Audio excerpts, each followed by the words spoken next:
not in Kansas anymore. You have my curiosity. Are you telling me you built a time machine? The Force will be with you.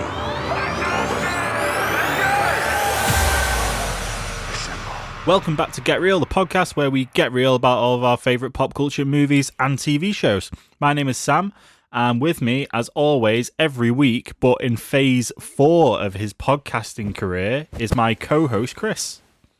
I am indeed. What phase do you think you're in? Are you still in phase 4 with me? Are you coming along for the ride? We're holding each other's hands as we go through this podcasting journey, Chris. Yes, like Samantha and Eddie at the end of Tag Their Own Totem, yes.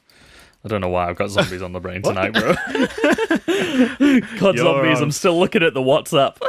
I've got it in front of me as well. How weird's that? You're on the wrong damn podcast, kid.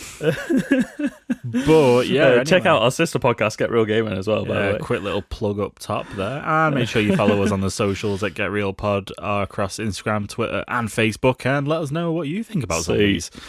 It all had a purpose. It was slick, that, bro. Right. It was slick. We don't. I say this every time. We don't do a good enough job of hitting our socials up top. And we fucking did this week. You're not lying. You're not kidding. So I guess technically this is actually phase 2 of our podcast, isn't it? Because last year would have been phase 1 and this year would have been phase 2.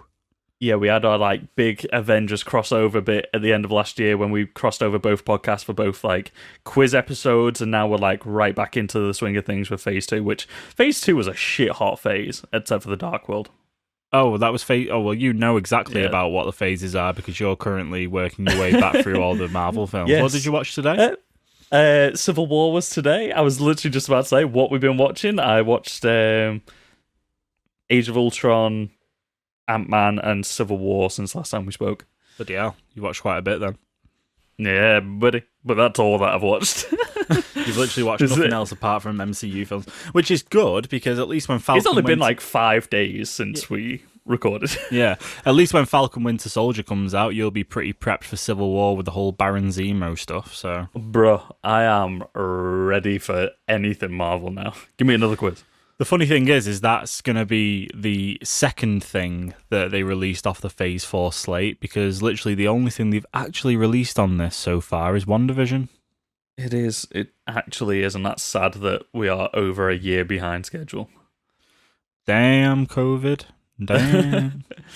So yeah, we're talking about upcoming Marvel films. We wanted to talk about just any film coming out this year, but we did that last year, and the list is still entirely the same, so we're going to talk about Marvel instead. Yep. What have you been watching? Oh, what have I been watching? What have you been watching? You absolutely fluently just, seamlessly integrated your WWBW section. What did I watch? Continuing with The Man in High Castle. So I've nearly finished it. I'm an episode or 2 away. How many seasons are there in total? 4, I believe. Okay. I've watched more of The Office US because me and my girlfriend don't tend to watch anything else other than that now. Yep. There's enough of it. I played her 2 or 3 trailers last night. And I said, why don't we watch something? But she'd been working all day and she didn't want to commit to anything heavy. But she doesn't listen to the podcast, so I can say all this. Hi, Emily. This is the one she listens to. I know. What the fuck you saying? Making sure that I do actually record a podcast when I say, sorry, I can't see you tonight, I'm busy. And then she's like, why? I say, he uses that excuse 4 times a week. She thinks we got an entire, one podcast in a day. But yeah, anyway, I showed her the trailer for The Hunt, I showed her the trailer for Love and Monsters, and I showed her the trailer for something else, and she wouldn't watch it. So...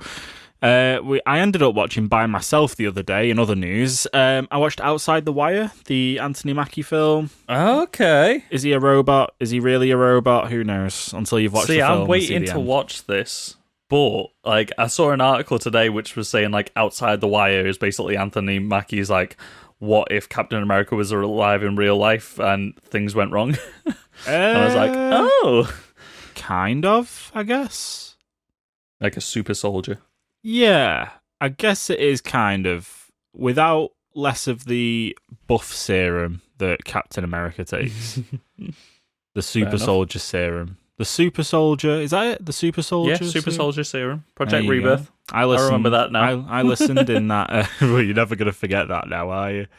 You'll never forget getting that movie trivia quiz question wrong or not remembering it.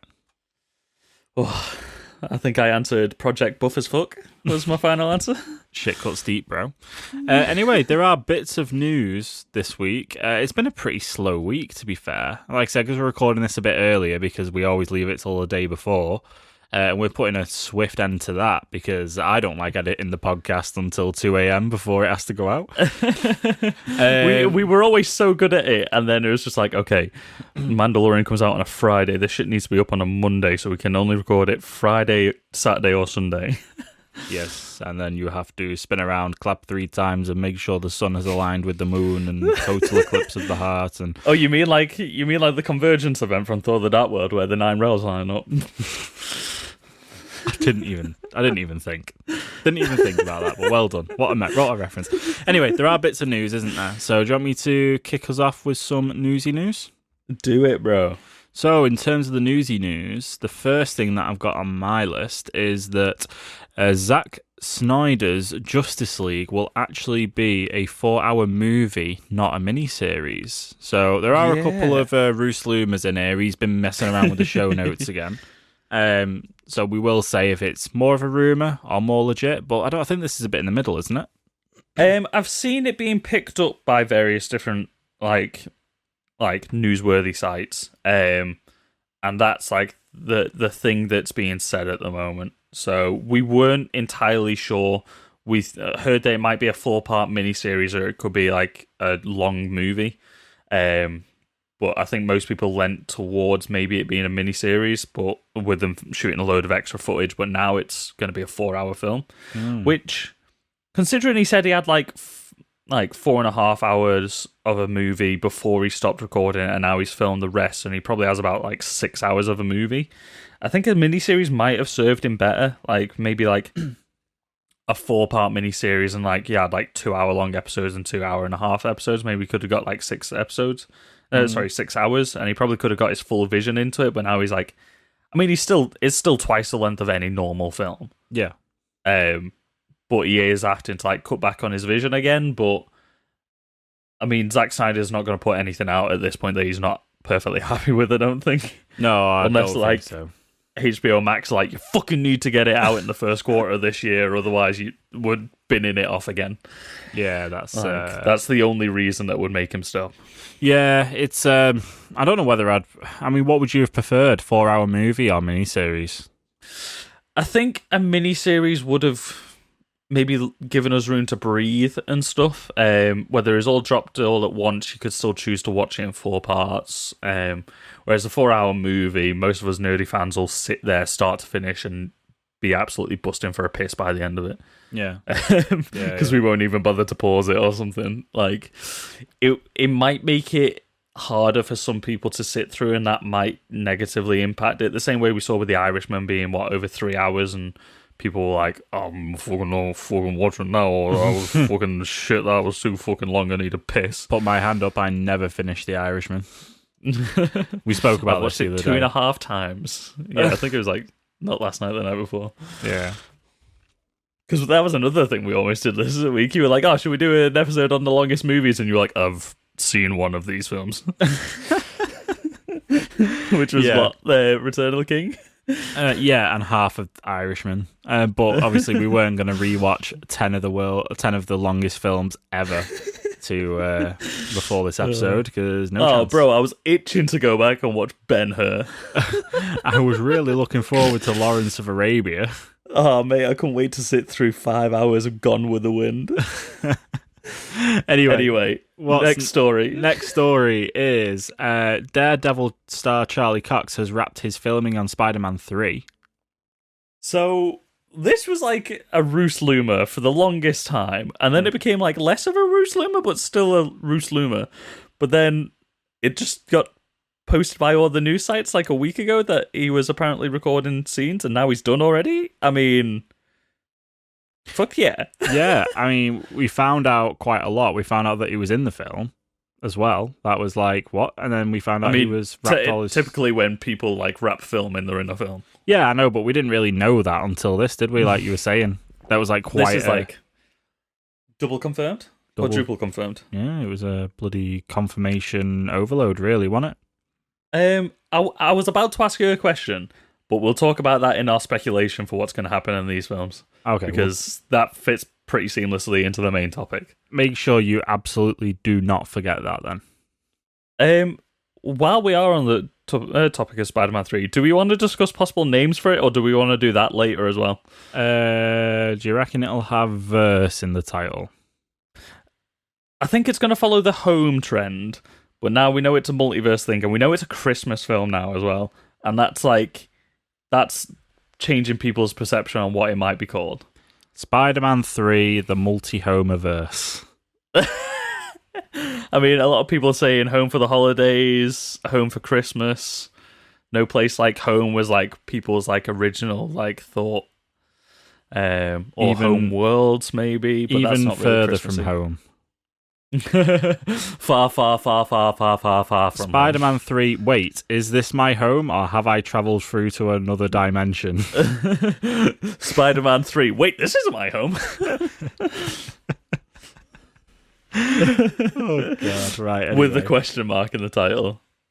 Yeah, you can't forget the question mark. Anyway. Next news story. Godzilla vs. Kong has got a poster. Oh, it's got an official poster now. It's got an official poster, and the tagline for the film is "One will win." Well, I'd bloody hope so. Wait, was that the tagline, or is that what the director said? I've got two different news stories up. Let me get the right one. I'll fill the time. Dee. Yeah, one will fall is the tagline. Oh, and when it falls, lots of people will die because they'll probably be underneath it when it falls, and it'll probably crush people. Yep, and then you'll get the Sokovia Accord coming in. No more killing monsters when people live underneath of them. Kill them. Oh, well, this is actually, like, I was about to say, kill them in the middle of the ocean, but the director has said, what's the director's name? Adam Wingard, I believe, is directing it. Okay. Or Adam Wingard's got something to fucking do with the film. It's not saying it. I think he's the director. He's saying that you'll be able to walk out of the cinema and be like, somebody won. There was a winner at the end of this fight. Originally, in like the 1962, was it? 1962 Toho King Kong versus Godzilla movie. They both fall into the ocean, but then only King Kong like comes out of the water. But we all know that Godzilla lives under the water, so we don't know who won that. So at the end of this movie, somebody will win the fight. And it'll probably be quite clear, probably about halfway through, who's going to win the fight, judging by which one's like defending humanity. Do you reckon they'll join together to fight a greater evil instead?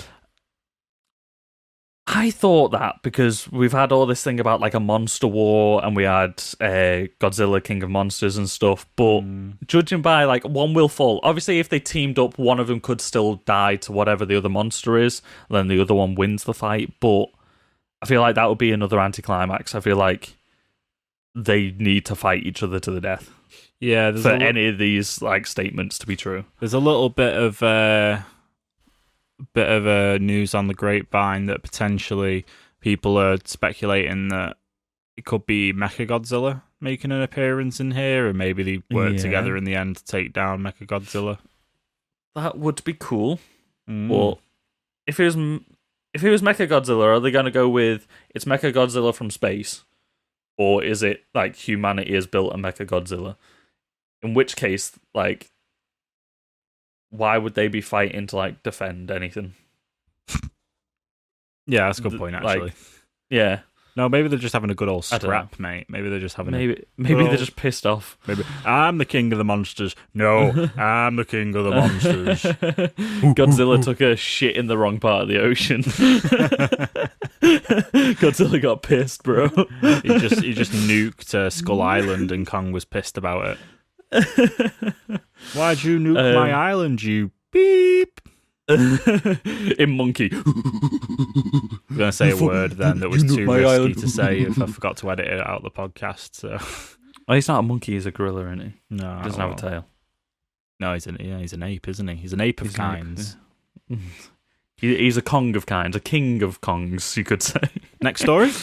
Yeah, next story. Matt Damon joins the cast of Thor Love and Thunder. Matt Damon. Also, Chris Hemsworth has gone to start filming this week. So we've been hearing that Tessa Thompson started filming like a week and a half ago. Okay. So Chris has finally showed up. Matt Damon, is he going to come back as the actor playing Loki? I mean, maybe there's an actual, when we're talking about all this bloody changing time up and stuff, I think the multiverse is probably going to play into a heck of a lot of this Phase 4. I think so. So maybe there is a verse out there where Matt Damon does actually play Loki, and maybe Tom Hiddleston plays the actor who plays Loki in the theatre. Role reversal. Okay, we're already getting our predictions in here. Okay, because I've got one, because we got some like news about like Thor and stuff like that. Okay, but that's going to lead into like mega predictions, so I'm going to leave that for later because I can't wait to just like blow your mind with what could potentially happen in this movie. Okay, that sounds good. That sounds good. So, I had another news story that I blanked on when I thought about Thor. So have you got another one? I have got another one. Next story. So, Liam Neeson has announced that he is retiring from action films. Good. But in the same breath, how we spoke about how he was up for potentially coming back as Qui-Gon Jinn, does this like kind of nip that in the bud? Does it kind of put that hope to rest, maybe? I feel like this statement means he's retiring from Taken. doing the action. He's retired from Taken. Hopefully. Somebody else is Taken now. Somebody is John Taken in a TV series, whether that's still going or not. John Taken? A series. Is that the character's name? No, it's not. I can't remember what his character is called, so I called him John had me Taken. fooled. You couldn't put it past it, that's the thing. Amazing. I think it means he's retiring from doing the action roles, because he did an interview with James Corden this week, and he's like, I've still got Qui-Gon's lightsaber, like I'd love to be Qui-Gon, I'd love to come back as Qui-Gon. And he also said that in Clash of the Titans 3, I don't know if he like accidentally announced that this is happening, or whether, because I haven't seen the full interview, whether he said if Clash of the Titans 3 comes out, he wants to reprise his role as Zeus, which would be another action film, but I think it means he's not going to be the one doing the action anymore. It will still be in the action films, but it'll be like the old guy in a chair. Yeah. Or it'll be the old military man sending somebody on a mission. There's still hope. There's still a new hope. While we're on the topic of Star Wars, there's been a little bit of a tease on the Star Wars Twitter. Did you see it? It was a bit naughty. No. It was Samuel L. Jackson's birthday, and Star Wars tweeted out saying that this party isn't over, it's just beginning, sending a very happy birthday to Samuel L. Jackson. Is this the Roose Luma Mace Windu series that everyone's going on about on the internet? Well, someone's called it saying he'll be an Obi-Wan. So people think that that's kind of little bit of a nod. Potentially, if we get like maybe a flashback, we could see like Obi-Wan interacting with the Council. We know that Disney have already got a de-aged Samuel L. Jackson from Captain Marvel, so may as well put that to good use. Recycle your assets. Exactly. Like, you don't need to do much with it, do you? Just get rid of the hair. That's an extremely Roose Luma, though. Extremely Roose. And then my last story is the Peaky Blinders to end after 6th and final season. Do you know what? I am a fan of Peaky Blinders. I didn't watch it for the longest time, and during first lockdown, I binged it. And it is a fucking good series, but it was struggling to maintain a narrative. Like, they just had to find a reason to kill off different love interests and give people motivations. Like, they were struggling. Yeah, I quite enjoyed Peaky Blinders, to be fair. I thought it was pretty sick. And it is a bit of a shame that it's ending, but I guess all good things do have to come to an end, don't they? Yeah, I think it's better that they announce and they figure out an end point so they can end the narrative instead of just like ploughing it into the ground with a million seasons or being cancelled and having an unresolved story. Yes. But Yes. there we go. I think that's it. I'm out of news, unless you've got anything else. I cannot remember what it was. I think it's something that we spoke about anyway. Trailers? Or something that we might speak about. Mate, there's no trailers. Nothing interesting that I've seen anyway. Excuse me. No trailers. Have you seen a trailer? Have you let me down? No, there's just no interesting trailers come out this week. In like the last 4 days, there's one called Willy's Wonderland starring Nicolas Cage, and I didn't want to click on it in case it was like a XXX parody or something with that name. Like you can't trust Nicolas Cage in a movie called Willy. So no, there's no trailers. Oh dear. Well, anyway. One bit of news then. Do you remember we talked about a Phil Lord and Chris Miller film called Connected a while ago? I believe never came so. out because of COVID. I believe so. Netflix has bought the rights for that. They've acquired the rights within the last couple of weeks. So this is going to be one of the films that they release this year every week. But they've changed the name and it's now The Millers versus Robots. The Millers versus or something Robots. Like that. Yeah. Interesting. Which seems like they're definitely going... Like, we talked about... Like, I can't find the name of it to double confirm it now. We talked about how like the trailer kind of like took a turn halfway through. Like beforehand, it's like, oh, family, like getting to know each other, putting away technology, yada yada yada, and stuff. And that seems like what like Chris Lord and Phil Miller wanted the story to be about. But now, because it's going on Netflix and it needs to deal with all the noise, I think, it's the Mitchells versus the Machines. Okay. Easy to get mixed up. Very easy. I feel like for Netflix to make it like stand out from the rest of the crowd, like they've called it the Mitchells versus the Machines because it's a snappy title that people will be like, oh, okay, this is going to be like an action family film, like monsters versus aliens, and they're going to put it on for the kids. So I think that's why it's happened, but it feels like it kind of lost what like story Phil Lord and Chris Miller were trying to push with the like the title and the narrative and stuff. But yeah, there was another news story, but I cannot remember it for the life of me. So very good. There was no trailers, so shall we just move on straight to the main topic? I think we should. Nice, clear, concise, like bish bash bosh. Get to the main topic. Let's go. We got to the release of the main topic. We need the time because I am a wealth of comic book knowledge. So we're going to speculate what we think is going to happen in these upcoming Marvel movies. Yes. And potentially what could happen in the future. So, what they could lead to. The list I'm looking at here is a little bit ajar because of... This is things just being released within Phase 4, right? So what's a little bit weird is that some of these things are the wrong way round, but this list has got Blade and Fantastic Four on it, so I believe it is all correct for this year. Okay, I've got the Rotten Tomatoes list, which has got literally everything that's been announced now. This is like an up-to-date list, including Phase 5 stuff. But is this... we're talking Phase 4. We're just doing Phase 4? I think so. I don't know where Phase 4 ends. I think Phase 4 ends at Fantastic Four, I think. I think so. We don't have anything else after that, do we?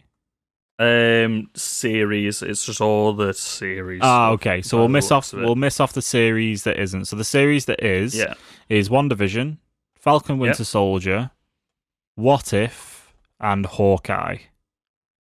Yep. And Ms. Marvel. And Loki. Yep. So there's a lot of series in there. There's quite a few of them, actually, isn't there? Yeah. Anyway, where do we start? We've already talked about WandaVision a little bit. You gave a solid prediction about where WandaVision could be going. So check out that episode I saw a new theory today that I quickly want to talk about. Okay. Like, I'm not going to dive into depth of it, but somebody said, whoa. Before you go into that, potential spoilers for WandaVision, Black Widow, Falcon Winter Soldier, Eternal, Shang-Chi and the Legend of the Ten Rings, Doctor Strange Multiverse of Madness, Loki, Hawkeye, Ms. Marvel, What If, Thor Love and Thunder, Blade, and Fantastic Four, and WandaVision. Okay, now you may continue. Not Black Panther 2 or Guardians 3? I don't know where they're falling. I don't think they're in Phase 4. Okay. They're on this list here, but I don't know. I don't know. Okay, let me redo that list then. Up top. Yeah. Oh, also those other films. Oh, also, I would just remember what the news story was. Deadpool 3 has been confirmed to be in the MCU, and it's going to be R-rated, and they've guaranteed that it's definitely going to happen. Ooh, nice. Let's just go through the films, and then when we want to stop, we'll stop.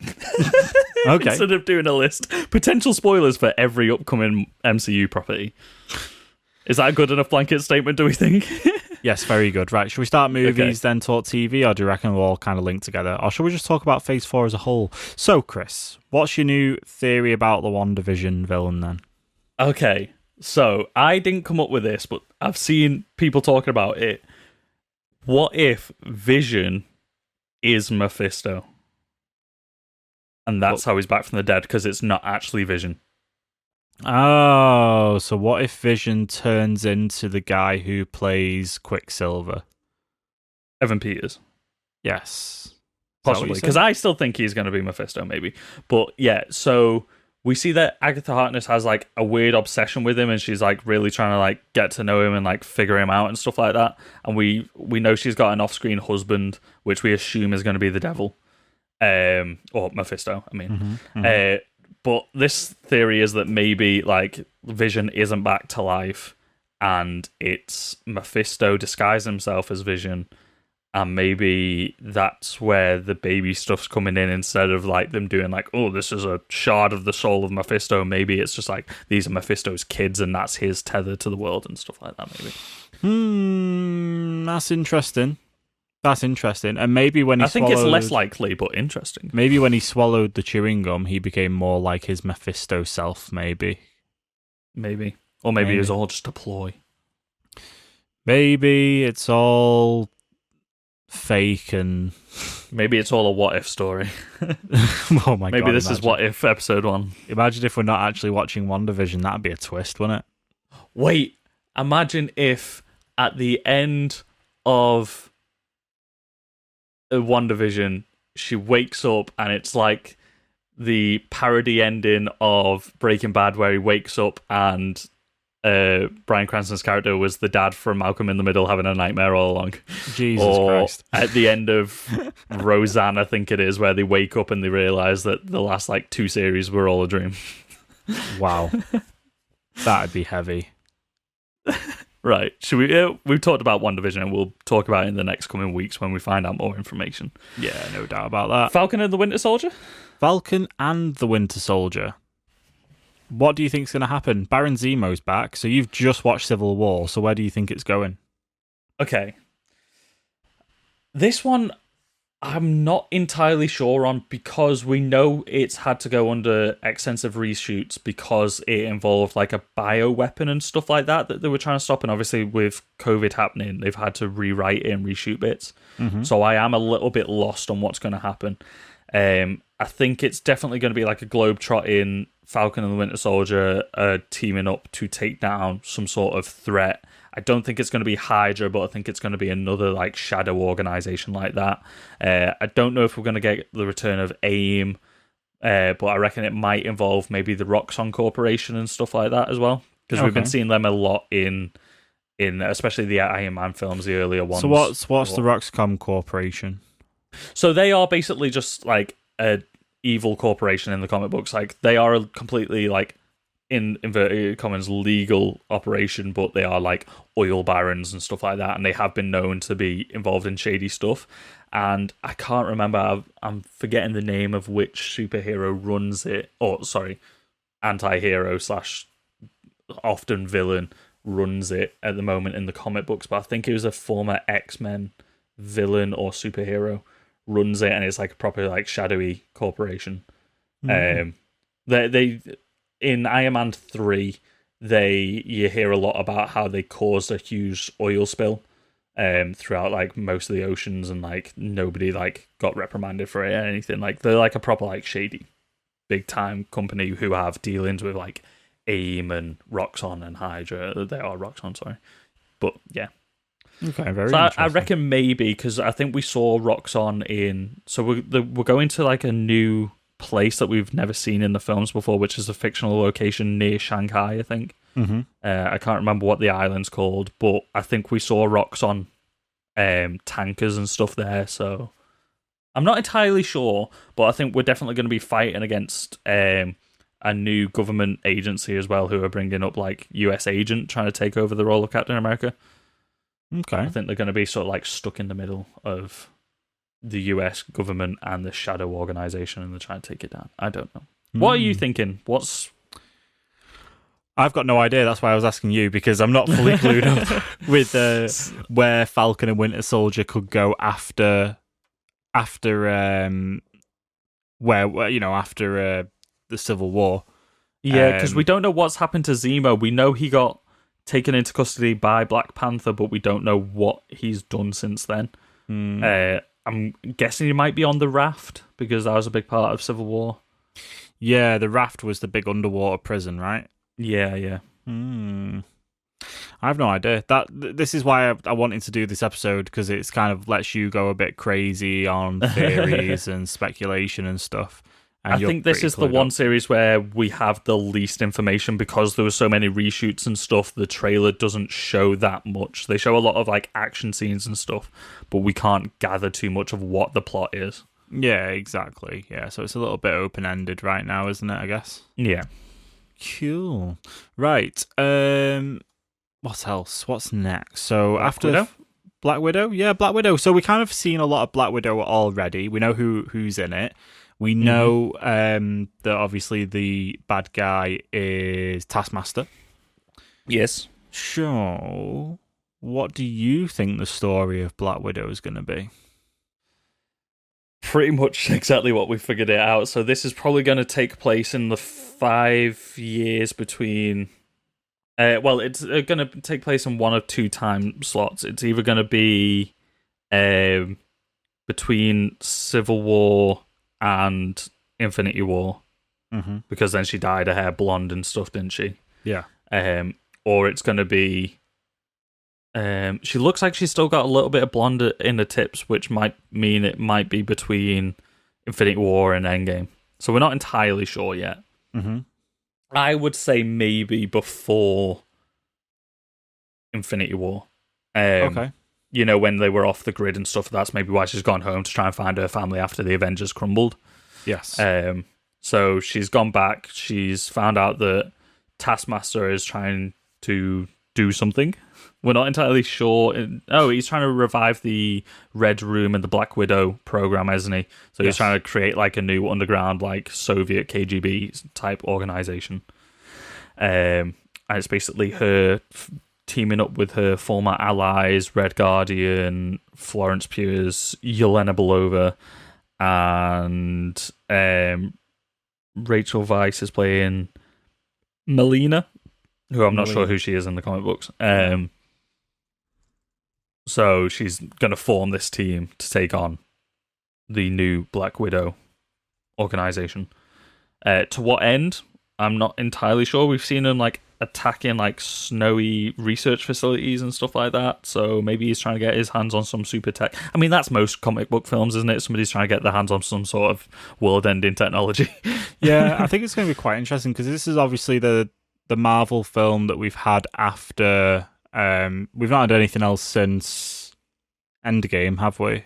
Yeah, we had Spider-Man Far From Home. Oh, Spider-Man Far From Home. So what I quite enjoyed about Spider-Man Far From Home was that we went from having this film with massive stakes in the shape of Endgame. Yeah, in the shape of Endgame. So it was nice to have like something a little bit more grounded in Far From Home. So I'm actually quite excited to have that come up, to be honest. Quite excited to see I think this is definitely going to be more of a story of exploring Black Widow finally and finding out more about her past, because we know we've got de-aged Thunderbolt Ross, so we're going to get some sort of flashbacks. So I think this is probably going to be more of a film about her journey rather than like we said, end of the world stakes. Yeah. I think this is probably going to be like, she talks, especially in Avengers and Age of Ultron, that she's got a lot of red in her ledger. She's done a lot of shady things in the past, and how like when she left the KGB and signed up for SHIELD, she thought she was on the right path, and then obviously we found out that SHIELD is Hydra.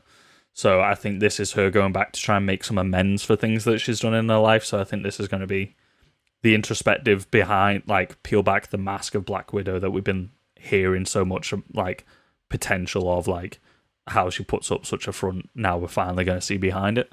Behind the Iron Curtain, you could say. Behind the Iron Curtain. I like it. Yes.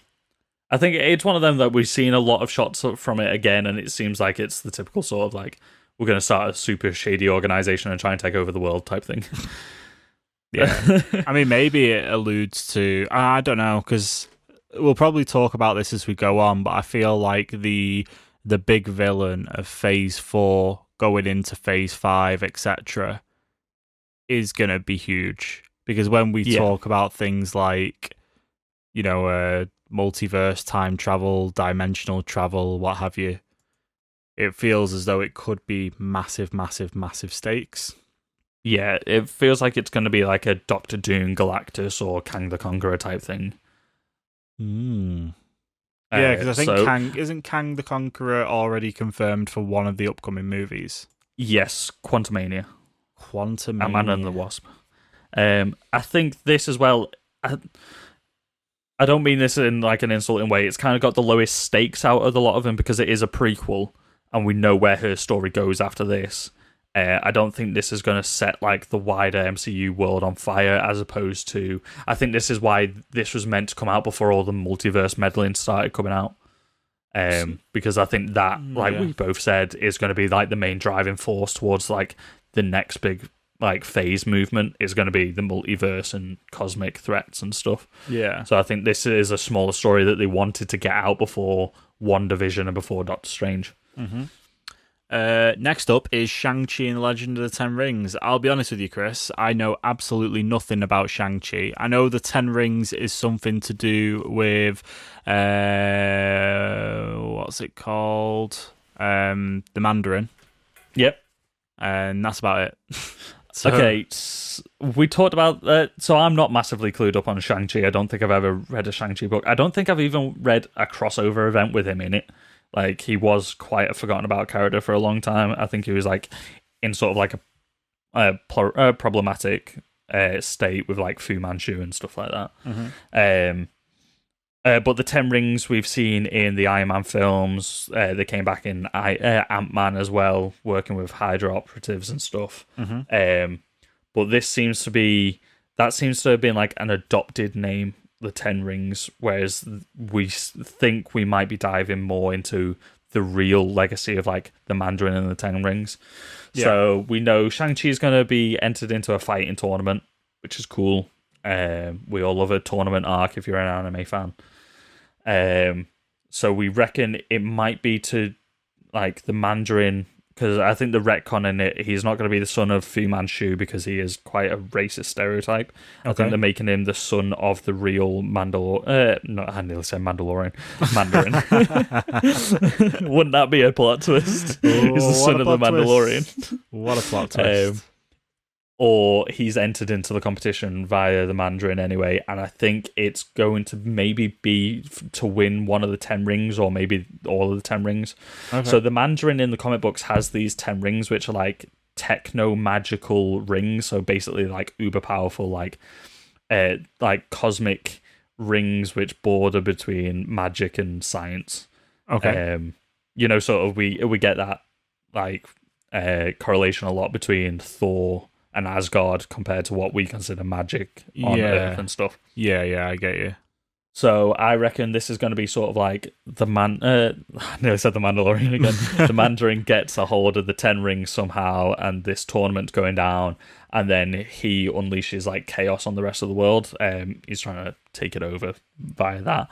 I really like the theory that we might potentially get Fing Fang Foom, the dragon in this, attacking Chicago. Is it that it was set, or I think it was Chicago that they were filming in. It was either Chicago or San Francisco. But I love the theory that maybe the Mandarin might be awakening Fing Fang Foom from like the center of the earth or something like that, and we get this ultimate fucking dragon fight. You know what we all wanted from Iron Fist. Yeah. I think that's what we might get. But it's gonna focus a lot more on like martial arts combat and stuff like that. I think it's gonna have a bit of mysticism in there, bring in, sort of like the eastern side of magic that we saw depicted in Doctor Strange and all that sort of stuff. Mm-hmm. So I think it's going to sort of like merge those sort of realms together, but we're going to see some excellent hand-to-hand combat. I mean, the fighting choreography in the MCU is good, but I feel like this is going to be like real technical fighting. Mm-hmm. And we might see some really cool Easter eggs of characters in the fight, in the tournament. I know a lot of people were saying like there might be some X-Men characters show up in there. I can't remember the names of them, but there was like Russian. I think it was somebody that is related to Red Guardian, who's like a 4-armed fighter and stuff. Basically, they're going to try and do Mortal Kombat in the MCU for the first half of this film, maybe. Sounds exciting. But yeah, that would be pretty sick. Yeah, for sure. We don't really have any information other than that at the moment, so it's hard to tell. But we've seen like roads getting destroyed in, I think it's Chicago. I'm going to say Chicago. Mm-hmm. We've seen like roads getting destroyed, a bus getting split in half, and stuff like that. And like that's not going to happen just from like a couple dudes punching in a ring, is it? No. So there's got to be some sort of bigger thing. Either the Mandarin gets hold of the 10 rings and is like fucking his way through a city type thing. That was a weird way of phrasing that. Was a strange analogy, that. I meant to be like tearing through a city, fucking it up is what I meant. Just fucking his way through a city, just on an absolute, just on the crawl, on the prowl. Jesus Christ. Okay. Yeah, but it's either going to be that, or we're going to see some sort of larger threat be produced. Yeah. So. Yeah. And we know the Mandarin always has these like dragon tattoos and stuff, and he has been known to like be involved with Fing Fang Foom and stuff like that, I think. I think I remember that from Marvel Ultimate Alliance. I think there was a mission where you're fighting, going to fight the Mandarin, and you have like a small fight against him, and then Fing Fang Foom just like storms the city. And you're like, oh shit, it's a fucking massive dragon. I remember, and I'm there with all close range characters, and I'm like, oh fucking hell, I should have swapped my team out before this. Mate, I miss Ultimate Alliance. What a throwback. I've got a Switch now, I can get Ultimate Alliance 3, bro. Next up, we may as well carry on with the movie list, right? May as well. Yep. One that should have already have come out, Eternals. Yeah. So I think what the stakes probably pretty big in Eternals, right? Because you're talking about the Celestials, you're talking about people who are you're talking about Thanoses, right? Thanos? Yeah. So Thanos is a deviant. He's a deviant. Okay. Thanos is a name, it's not a race. Which in English means he's a deviant, right? Okay, so what does that mean? So, okay. There was like this higher state of being with the Celestials, and then they wanted to Celestials basically gave birth to the universe as we know it, with the other cosmic entities like Eternity, the Living Tribunal, Death, and stuff like that. So the Celestials sort of like play around to like figure out how to make life and how to make like the perfect universe and stuff like that. But they also just like fucking with it at the same time, seeing how far they can push things. So the Celestials created like a race which became the Eternals, but they also became like threw some other things in the mix, and some of them came out deformed with different things, and they're called the Deviants. Okay. And then you had like a different subsection which were like the pure forms of the Eternals, but not as strong. So you had like the Eternals were like, I think like the apex, and then you had the Deviants, which were like the bad offspring, and you had the Inhumans, which were the good offspring. Right. So the Inhumans we know from the series. They basically are humans with powers that can be activated. They're kind of like mutants, but not. They're kind of like space mutants. Okay. And then you've got deviants. Right. So the deviants normally end up coming out malformed. Sometimes they have powers, but in like weird, destructive ways and stuff. So Thanos was a deviant, and that's why he was sort of abandoned by his father and stuff like that. And we do know that we're going to see something to do with the origin of Thanos in this. Ooh. So that's like one half of the story.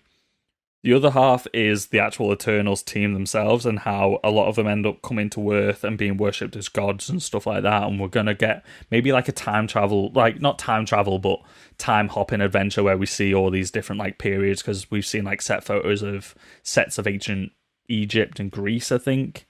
And like some of them, just from the names, you've got like Icarus and stuff like that in there. So like these different like deities that we know from different dead religions and stuff like that, or like some of them are like so uncannily close to other things that they could have inspired these legends and gods and stuff. Right. Okay. So, and we also know as well that Kit Harington is going to be playing Black Knight in this as well. Yes. So I reckon Black Knight might be like the catalyst of getting the Eternals back together.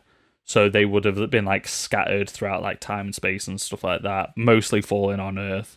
And then he might get them back together to fight the Celestials. Oh, because I think the Celestials might come to like destroy the known universe. I reckon this is my big brain thought.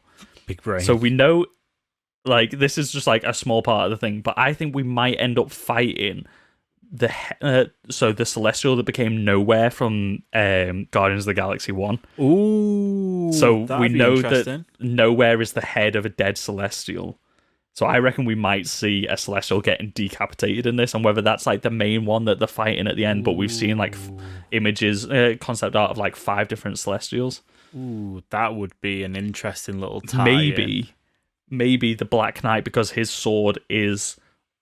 I don't think it's the God Killer sword that Gore ends up wielding, the black sword. It might be the same black sword that spawned the symbiotes. Okay, this is like deep fucking shit that we'll get into during Thor Love and Thunder.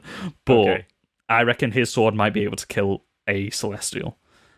We had the Lego sets actually be previewed of this like last week or the week before, and I didn't want to talk about it because it was like a Lego thing, but I knew whenever we talked about Eternals next I was going to bring it up. We've seen loads of different like monstrous looking Celestials having fights against not Celestials, sorry, Deviants, monstrous Deviants fighting against the Eternals.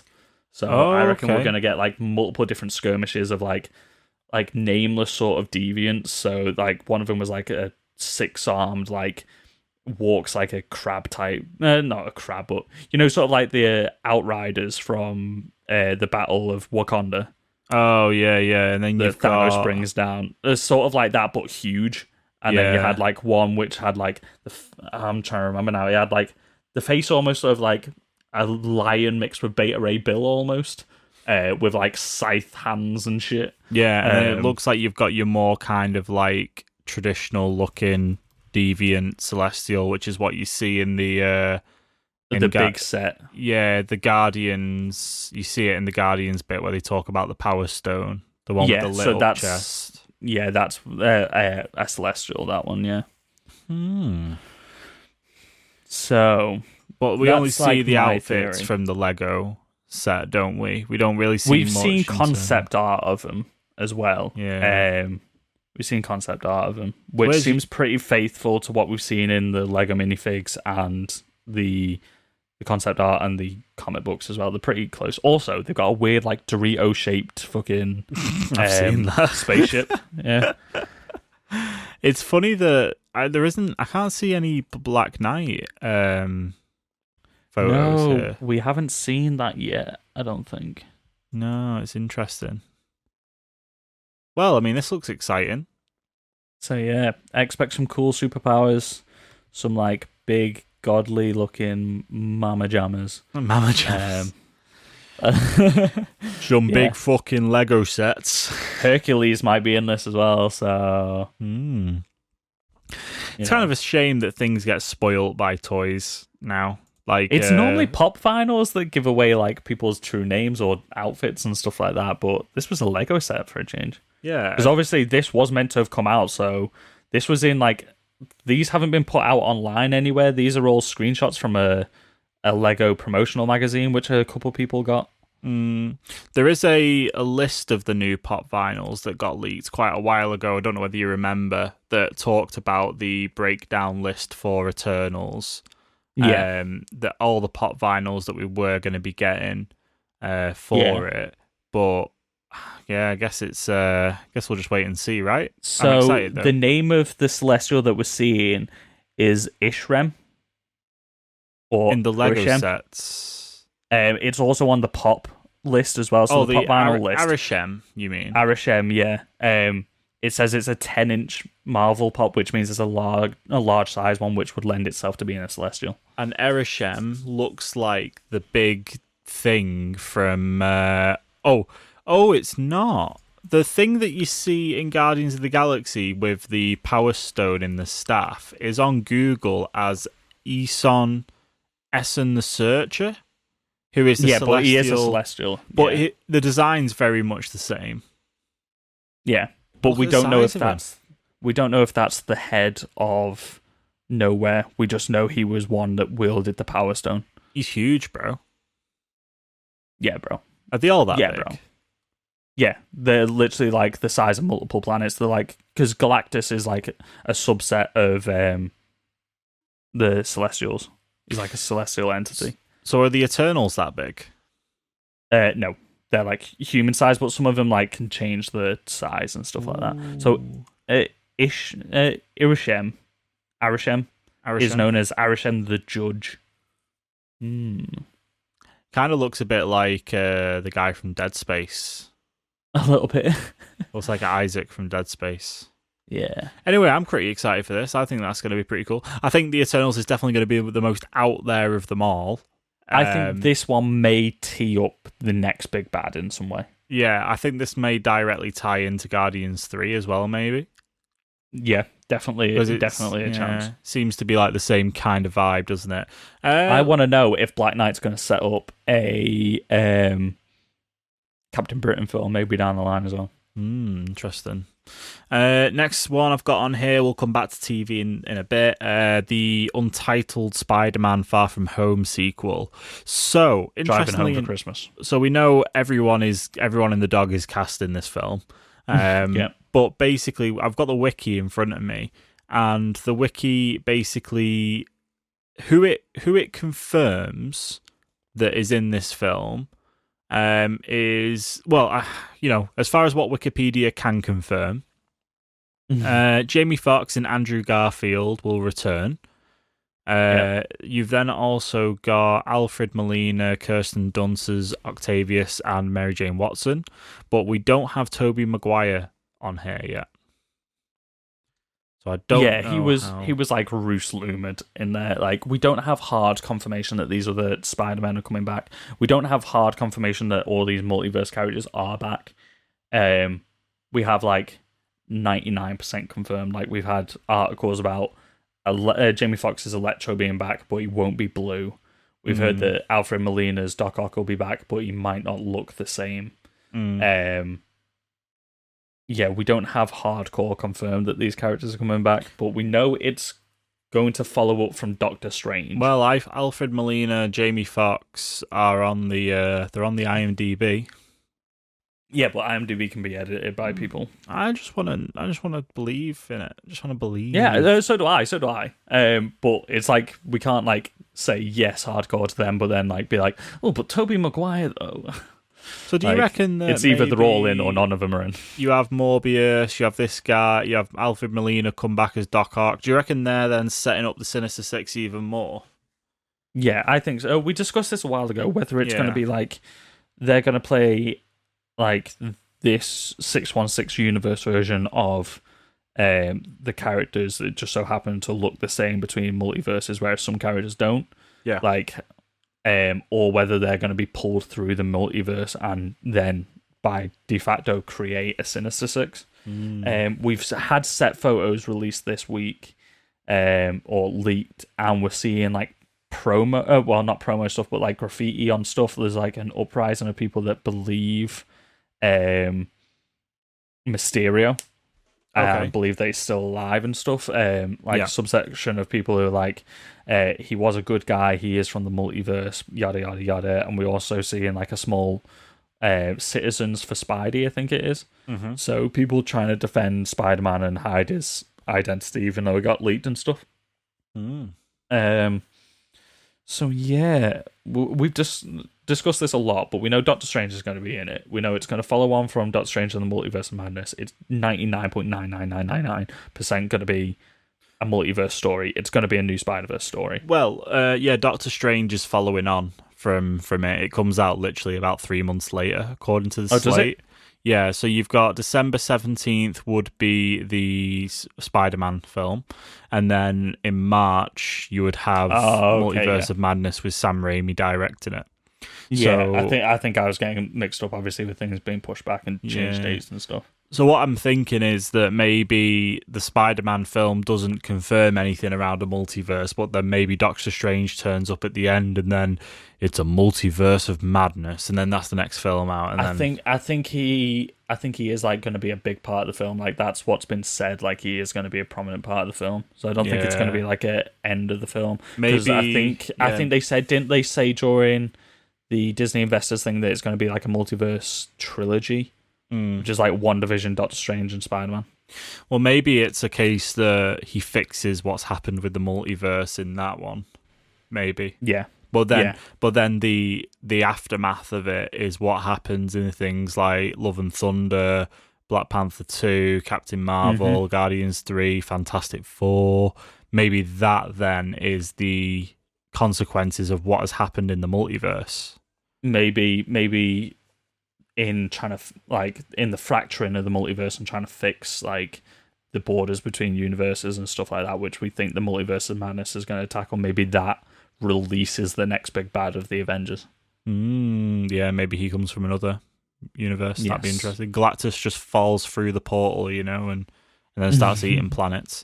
Spider-Man 3 we know now is a holiday film as well, which is kind of following a trend of copying the Iron Man films. So we know like Spider-Man was like a protege to Tony.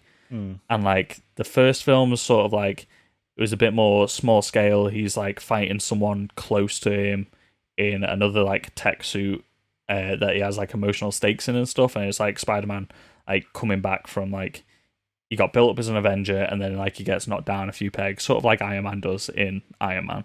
Yeah. Iron Man 2 was then like a globe-trotting like fighting against Whiplash, and we had like a globe-trotting Far From Home. And then Iron Man 3 was a holiday film, is a Christmas film, and now Spider-Man 3 is a Christmas film. So I like the parallel. I wouldn't go as far. I would probably go as far as saying that Ant-Man and the Wasp would probably be next year's Christmas film, because when you look at the slate for Marvel films, they go May, July, November, December. I mean Spider-Man is set during Christmas. Oh yeah, that'd be cool. We've seen set photos of him walking through winter, and we've had the deli that MJ is going to be working at had Merry Christmas decorations and Happy Hanukkah decorations up, so we know it's set during the holidays. Yeah, I was just saying that if you follow the trend of the Marvel releases, that we haven't actually got a confirmed date yet for Ant-Man and the Wasp, but it's 2022. But when you look at the release slates, they tend to release them March, May, July, November, December, because after that in 2022 you've got Doctor Strange March, Thor in May, Black Panther in July, Captain Marvel 2 in November, and then Ant-Man and the Wasp is 2022 still, so probably that would sit in as your kind of December movie there. So that's kind of cool, because then you hand over from Spider-Man to Ant-Man, and that's still all very fun and witsy. So, next one's a big one. Next one's a big one. Thor: Love and Thunder. So, what was the theory you wanted to talk to me about? Okay, so I went hardcore to recap myself on who Gore the God Butcher was, and I'm so glad that I fucking did. Right, because I had only read like part of this arc, and now that I found out what the rest of the arc is, holy fucking shit.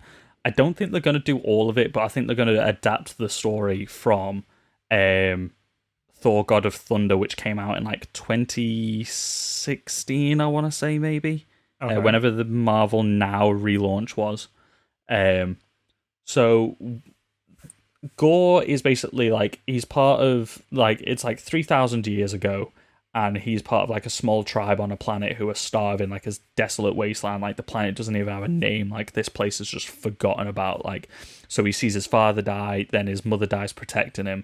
He grows up, he has his own family, he sees his wife die and his 2 children, and he's literally like, all the way through, he's being told by his tribe and his family and stuff like, oh, the gods will protect us, like the gods will see us right in the end and stuff like that. And then after all this, he basically curses the gods. He's like, they've never done anything for me. Anyway, after seeing his son die, 2 gods fall to his planet, one all in black, one all in gold, and they are fighting. The black one is Null, the god of the symbiotes, so that's where the symbiotes come from their own planet. If you've not been keeping up with the Venom lore, it's fucking batshit insane at the moment. Okay. So he's wielding a black sword, which is actually what spawned the symbiotes. Like, all symbiotes came from this black sword.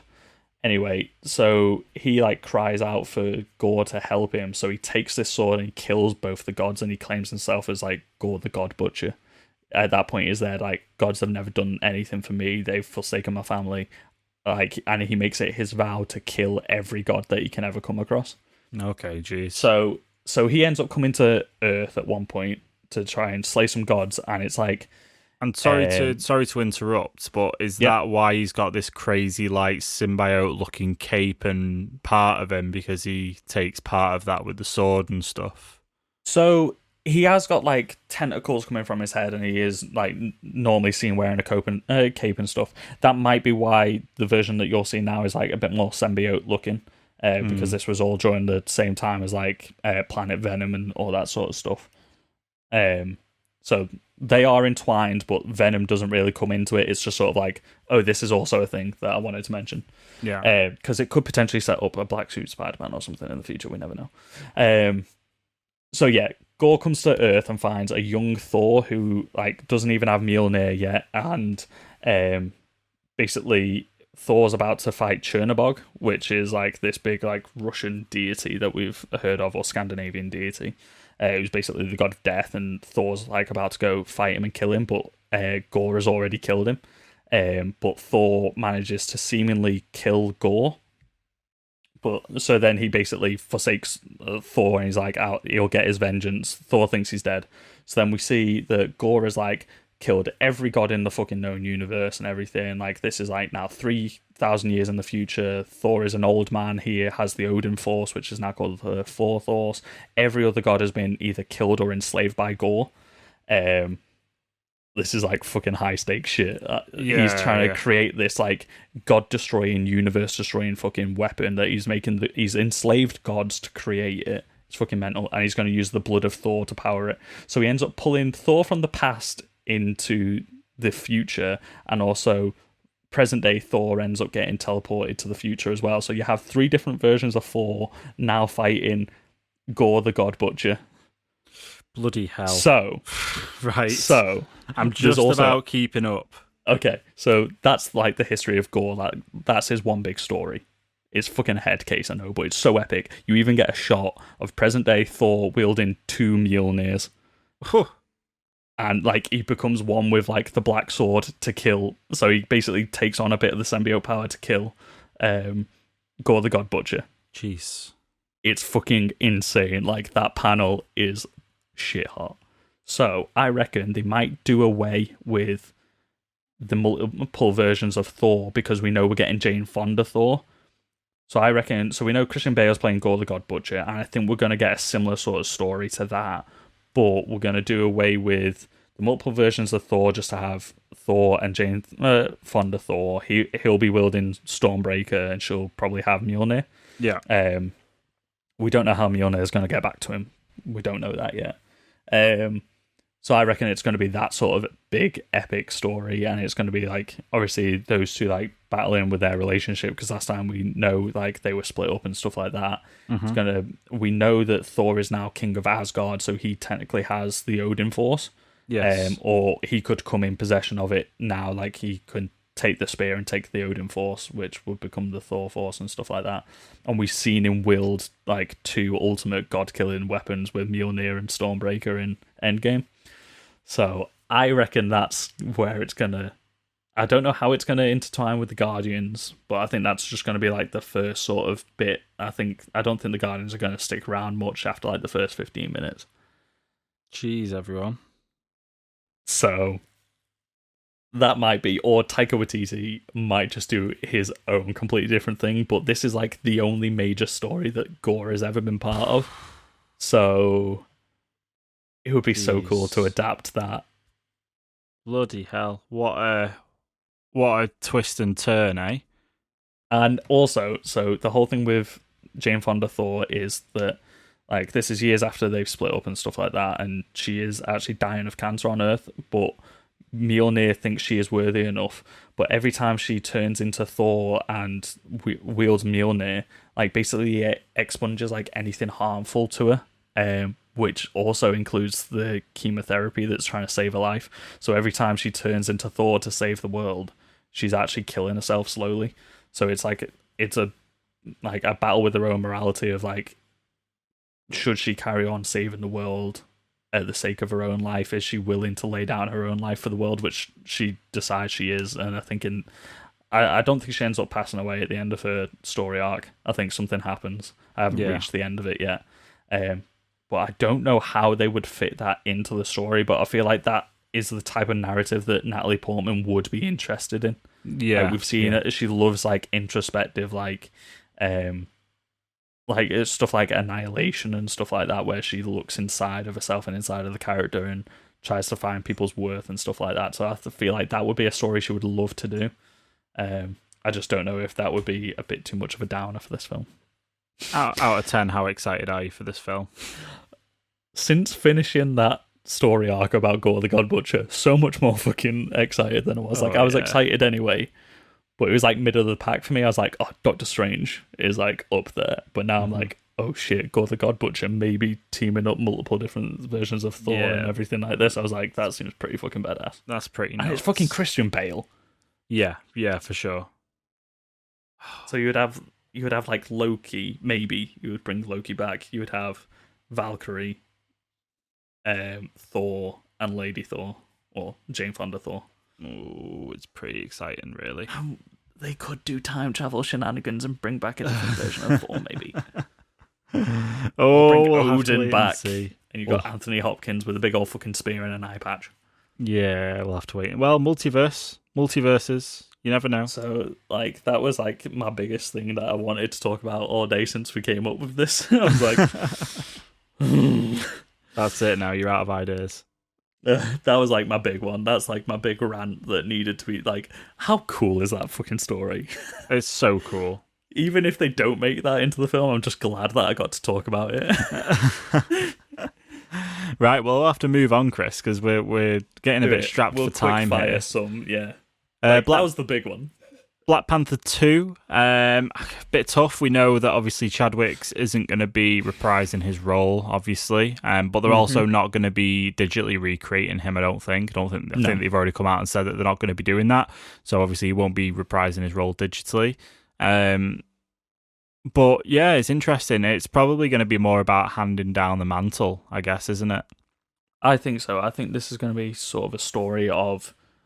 I think that it's going to be passed down to Shuri, and I think it's going to be her finding her worth and her faith, because she had so much faith in her brother and stuff like that, and she felt like she had her own place, like being like the tech side and helping out her brother and stuff. But now there is this void in her life from both her father passing and her brother. So I think that maybe this will be her coming to terms with having to take the throne and stuff. And we did think for the longest time that this might introduce Neymar. And we think that Keanu Reeves might be being introduced into the MCU somewhere, and he would make a great Neymar. Yeah. So I'm wondering if if the film starts with the passing of T'Challa, Black Panther, and with the throne not having anybody on at the moment and the country being in like unrest, whether Namor might come in to try and take over Wakanda for part of Atlantis. And it's going to start like this war between Wakanda and Atlantis, and it's going to be Shuri having to find her place and find her way to the throne to defeat Namor and take her place as the Black Panther. Well, I wonder if it's interesting because obviously they're going to have to address it in the writing, but I wonder if this means that there's going to be a big cataclysmic event happening before this film that would mean something would happen, a bit like the snap from Phase 3. But I don't know whether that or whether there's something else. It'll be obviously clever and respectful writing when they do it, but I'm quite interested to see where they go with that. It could be maybe like Wanda in Multiverse of Madness, which will come out before this. Maybe does like her version of like a No More Mutants type thing.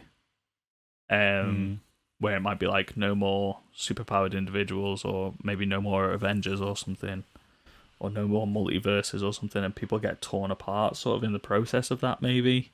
Maybe. And that could like kill off like a few characters, and like that could set the stage for multiple different films and stuff, or maybe bring into being new characters. I don't know. It is going to be difficult. And it's how do they do it organically.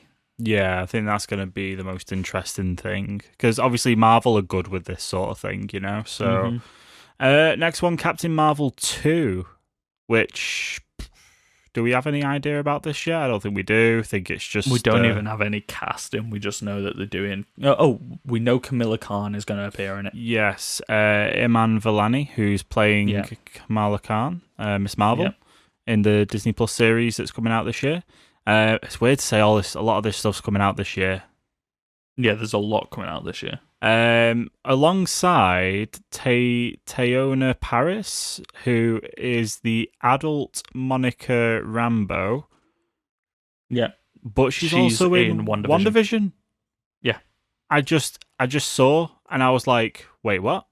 We've spoken about this before, but yeah, she is the character that's been introduced in episode 2 as Janice. Interesting though that they've decided to use the same actress that's going to be in Captain Marvel 2 to portray her older version. So, I'm guessing this is going to be a present day Captain Marvel, like after the events of Endgame. Yeah.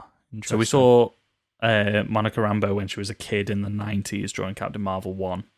Now it's like 20 something years later. So that's why she's playing the adult version of her in WandaVision, and then this will probably take place in a couple of years' time. So, yeah, it makes sense using the grown-up actress for her. Interesting. Ant-Man and the Wasp: Quantumania, we've spoke about a little bit already. Not much about this at all. But there's always a but. Rick and Morty writer, to start with. We know Rick and Morty love multiverse and different dimensions and like big brain teasy concepts, high sci-fi concepts, and we know Kang the Conqueror is in there. We reckon he might be from one of the microverse, like the city from the microverse that we saw in Ant-Man and the Wasp. Peyton Reed's back to direct as well, which is good because he did the finale for season 2 of The Mandalorian, which was awesome. So, Quantum Leap looking time travel, because Kang the Conqueror is like a time travel villain.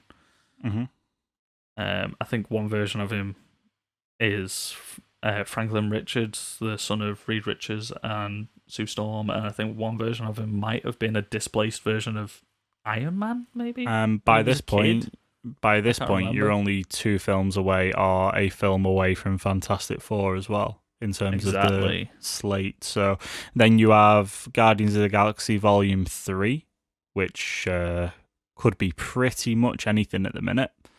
Adam Warlock. Yeah, probably Adam Warlock. Rocket Raccoon's backstory, probably. It's probably going to be something to do with genetically created life forms and stuff. And then Fantastic Four. I reckon we might get a tie between Guardians 3 leading into maybe like a Silver Surfer, like Galactus style event or something, which also informs maybe Fantastic Four, because Galactus has been one of their major villains. Yeah, and I think people are ready for that after Thanos. I think people are ready for something a little bit more. I'd say it's almost a little bit more challenging to, it's a bit more of a challenging villain. You know what I mean? Yeah. It's not as straightforward as Thanos is collecting all these stones to be really powerful.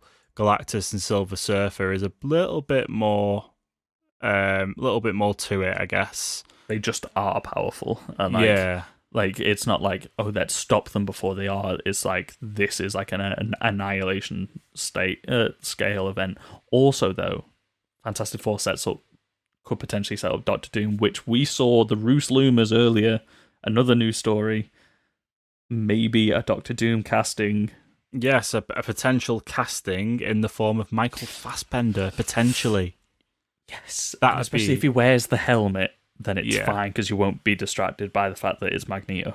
But I like the fact that I think Michael Fassbender's like a good, even if he was under the helmet, you know what I mean? Yeah. Like, even if you're not seeing it. Phenomenal actor. Yeah, definitely. Yeah. Like, he could pull anything off. He was in a film called Frank, based off the musician, where he was under the helmet. He's under a helmet the whole time anyway. Yeah, and he's phenomenal in that, so... Yeah, like... Fantastic Four has the potential to just like kick the MCU into that like final gear that it needed.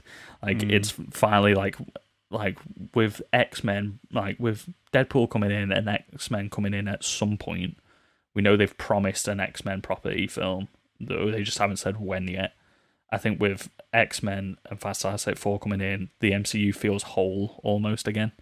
Yeah, well, so what a perfect time to set up Fantastic Four alongside X-Men, and then that's the thing, because we've had like the end of the first generation of the MCU. So we got like Cap sort of stepped away. We've had Iron Man step away. Thor might step away after Love and Thunder, although I think he'll be there, just not getting films as frequently as he was. Maybe. I reckon it's going to like lean into like this new generation. And I think Fantastic Four and X-Men are the perfect vehicles to drive that future generation forward.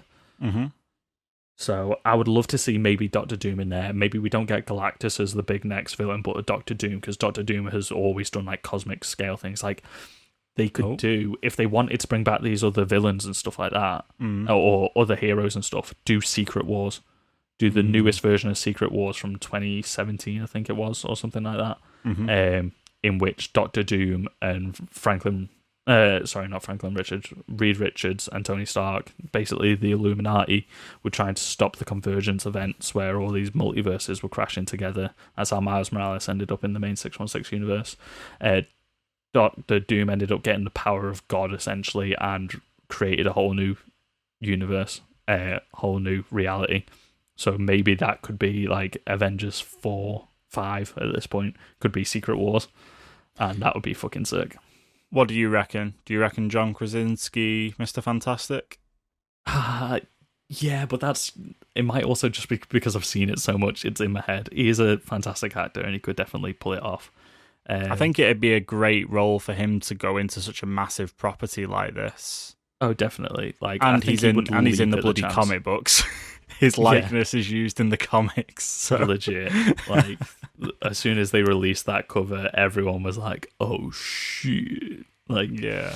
Who would you cast? I know we've mentioned it a few times, but any more ideas? I'm pretty settled on John Krasinski. I think he'd be an amazing Would Mr. you put Fantastic. Emily Blunt as Sue Storm? What better on-screen chemistry, eh? Yeah. Who would you put as... We've talked about this before. I know we have. Whatever I said last time. Any new ideas? No new ideas. We figured out the perfect casting. Bring back Chris Evans as the Human Torch. Maybe it could be a multiverse thing. Maybe they come back. Maybe they enter through the multiverse, because that's what they all like. Fantastic Four got disbanded like around about the same time that Fan Four Stick came out, because Marvel just kind of wanted to get the rights back and they wanted to basically tank the Fantastic Four. So Franklin Richards, Reed Richards, Sue Storm, and their daughter, who I can't remember what her name is, I'm sorry, they get trapped in basically the multiverse, and they're trying to, like, Franklin Richards is just making the multiverse at this point. So maybe the multiverse could bring the Fantastic Four in. Maybe you could get Chris Evans back as as Johnny Blaze. You never know. You never know. Can we get Dwayne The Rock Johnson voicing Ben Grimm? Anyway, TV series. It's The Rock being a rock, literally. Right, Phase 4 TV. Do you want to take this away and just work your way through them? We'll have to wrap this up Loki, pretty quick. I think Loki is Time going to Cop. delve.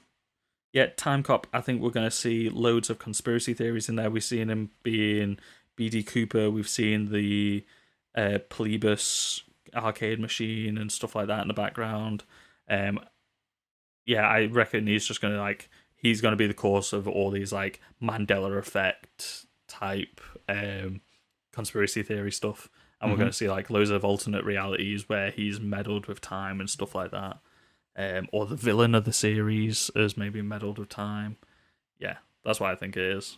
Time variance of authority. We got maybe a hint of Mephisto in there because we saw a stained glass window that kind of looked like Mephisto in the background, and Owen Wilson saying "wow" a whole lot of times. Maybe a lady Loki in there as well. Can't wait. Yeah. What if? We got a lot of what ifs coming up. What if?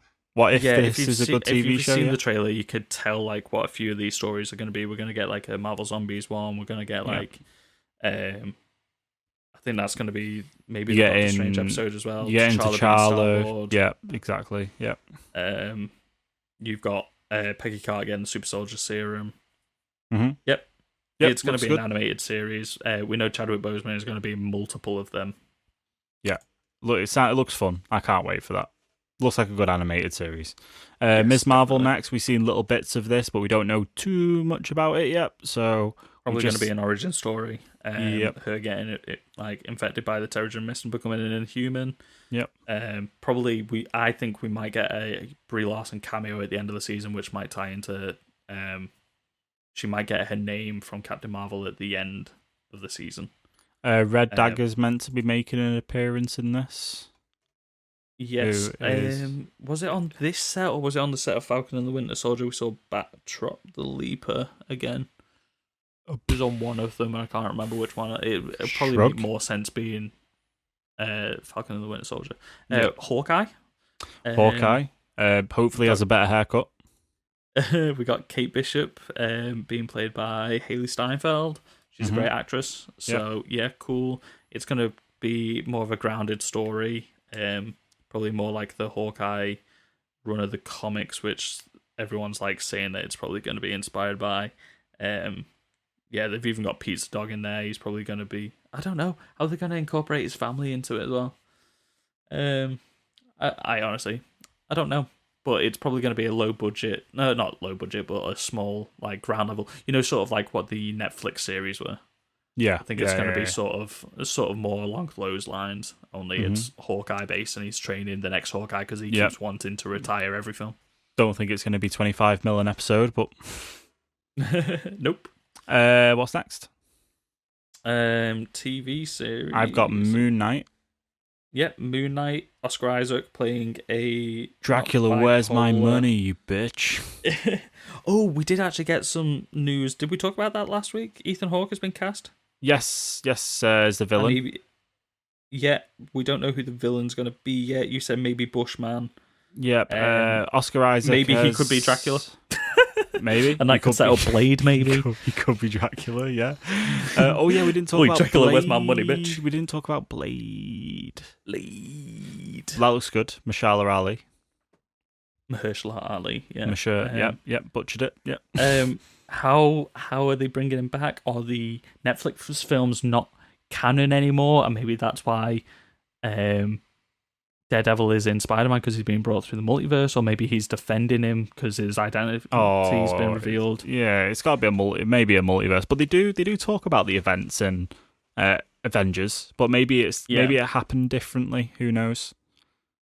Well, that's the thing. It could be like a reality so similar, but then they diverge. Yeah, exactly. But yeah, Oscar Isaac entered negotiations to portray the role of Mark Spector, Moon Knight. Excited. It's gonna It be so was good. meant to have been confirmed by the end of this month. So I don't know whether that has been fully confirmed yet. But he did say in a recent interview that he did want to stay away from like really big properties and do more niche stuff. But if he just has like a good director and what have you, he'd be down for it. So I think he might be willing with it being a series and not like I don't think he would want to be in an Avengers film, yeah. but he might be willing to do like the Moon Knight series. Mm-hmm. And it was being reported by like Deadline and Vanity Fair and stuff, I think, wasn't it? Yeah, So yeah. I mean, that's like 99.9999. Secret Invasion. Yes. Looks Nicolas good. Cage and Bendo Mendo figuring out who's a bad Thrall. Who's a good Skrull who's a and good who's a bad Skrull and who's a bad Skrull? Bro, this is one of my favorite comic book arcs. This was like the first one that I went out and like collected every single issue of when I was a kid. Yeah. And this was like shit hot. I remember like for the first time like seeing when they cut open Elektra and she turns into a Skrull, and my mind was blown. I was like, what do you mean the Elektra that we've had in the main comic books for like the last 15 years has been a Skrull? I was like, but it's definitely going to be smaller scale than that, because I don't think they're going to bring back all of the major heroes and stuff like that and have half of them be Skrulls and stuff. I think it's going to be a smaller scale Secret Invasion. It's going to be like maybe more of like a Agents of S.H.I.E.L.D. level Secret Invasion. Interesting. Because like this seems to be like a Nick Fury series, which is like, it's not Secret Invasion then, because that was like a big like Avengers series. But cool espionage stuff. Yep. What's next? Life model decoys, maybe. Ironheart, Riri Williams being apparently the next successor to Iron Man, but we also got news of Iron Lad being in one of the shows as well. Yeah. So, and they're also doing Armor Wars, which is like a James Rhodes, like, so they're definitely setting up like multiple different legacy characters for Iron Man. Starring Dominique Riri Williams, Thorne. I think in Ironheart is going to follow on from in Civil War, where he gives MIT students grants because she is an MIT student who uses his like an old Stark Iron Man suit to build her own one and stuff. Cool. Awesome. She's also going to be in Judas and the Black Messiah that comes out this year. Yes, definitely. And then Armor Wars. Yep, it's Armor Wars. We spoke about this a while ago. They might not go full Armor Wars with it, but I think it's going to be maybe Riri Williams and James Rhodes and maybe Iron Lad at this point, maybe Spiderman teaming up against a few different like techno villains, maybe bringing back Whiplash. Whiplash exploded in armor, didn't he? That was back when they were killing all the villains. Maybe multiverse Whiplash. And that's Still, it. man. That's where it leaves off. You've got all the tie-in media from Marvel Studios Legends as well that'll be here and there. Number 1 was Wanda. Number 2 was Vision. So maybe it'll then talk more and more about the characters we get as they come out. So you'll probably get Falcon. You'll probably then get the Winter Soldier. You'll probably then get Loki. You'll probably get them all as they start to come out, probably, which is fun. But yeah, cool. I think that kind of wraps it up, right? Yeah. I mean, that's as much as I can explain from what I am predicting for all these. You got your big brain moment to talk all about your predictions and just verbal diarrhea all over your... Yep. Definitely, like, all these things that I've mentioned are all ingrained in the comic books. If you're interested in any of it, definitely check out the comic books. There's some great shit in there. Tweet at us if you want me to recommend some stuff. Cool. Oof. Right. We're going to go play Dota 2 now, guys. Let's go. Thank you very much for listening to the podcast. Make sure you follow us on the socials at Get Real Pod across Facebook, Instagram, Twitter. Also, you can email out to us at getrealpoduk@gmail.com. Where else can people check out the podcast, support the podcast, Chris? We are live on all the major podcast networks, so iTunes, Spotify, iHeartRadio, Deezer, anywhere like that. But if you want to support the podcast, you can go to Podchaser and leave us a favourite 5-star review, whatever it is on there, and that'll syndicate it to all the other networks. Or you could just go onto iTunes and leave us a rate and review, follow us on Spotify, all that good stuff, just so that people know that you are subscribed to the RSS feed and it gives us a nice little boost. Don't forget, though, share us on socials. Tell your friends about us. That's the best way to help the podcast grow. If your friend is also a massive Marvel nerd, head them up to this episode of the podcast because they'll get a kick out of it. Slip into Chris's DMs. Slip into them spicy DMs, and I will give you the red hot comic book tips and tricks, what you should be reading. Yeah. So thanks for listening, guys, and we'll see you maybe in the next episode, maybe in a different reality where this is like a different podcast. Wait, I mean, who are you? Who am I? Sorry. Huh? What are we... Is this my home? What are we really doing here? Isn't that the immortal question? What are any of us doing here? The immortal question is why are we still recording? See you later, guys. Bye.